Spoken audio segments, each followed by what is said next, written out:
Hello everybody, I'm Dellutri coming to you from the Dellutri Law Group's virtual office. That's right, I said it, virtual office. I'm proud to say and happy to say that our law firm has gone totally virtual. And I know that sounds crazy and a little scary. It scared me when it first came out, but let me tell you how this came about. About a year and a half ago, I had a client who I was dealing with who was living far away. And she suggested that we do a virtual conference because she likes to see me and I like to see her when we talked. It was really important for her.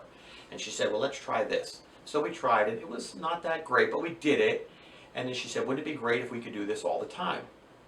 I said, yeah. So I went back to my staff and said, how do we make this happen? Well, at one of our office meetings, somebody said, well, wouldn't it be great if I could work from home if my child got sick and I wouldn't have to miss work and I could be there without really being there? That's a great idea. So the what if principle kind of grew and we started putting plans into place to see if we could really make this happen. Well, that idea kind of planted a seed and the seed started to grow.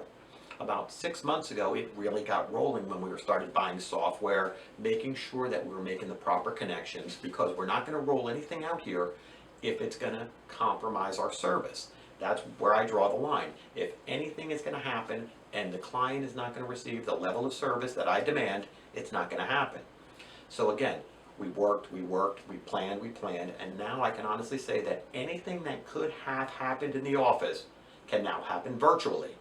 I'm pretty proud of that. My team really worked hard. They figured out all the problems. I pushed them, they pushed back, but we've got it done. So think about it. All of our video conferences, any consultation you have with the firm, whether you're an existing client or a new client, can be done virtually. Documents can be signed virtually. Contracts, retainer agreements, pleadings, you name it, can all be done virtually.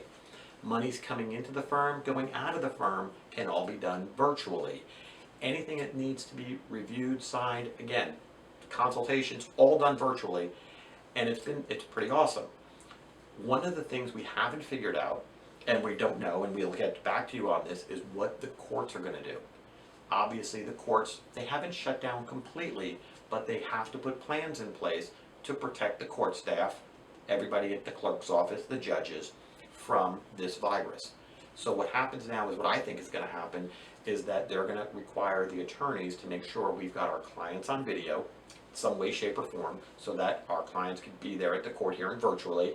We can be there virtually, or they may make us go in person, and the federal courts are going to be different. So we've got state courts and we got federal courts, and we're both waiting for the plans from the courts to come together so that we can tell you exactly how we're going to pull this off going forward. If you have any questions, feel free to reach out to me. If you have any technology solutions or suggestions that you have for me when we get this rolling, how we can eliminate glitches that are going to rise in the system, please feel free to tell us. We're here to serve you. Again, I'm Dellutri. I want to thank you for being one of our awesome clients, because we have the best clients in the world. You have a great day.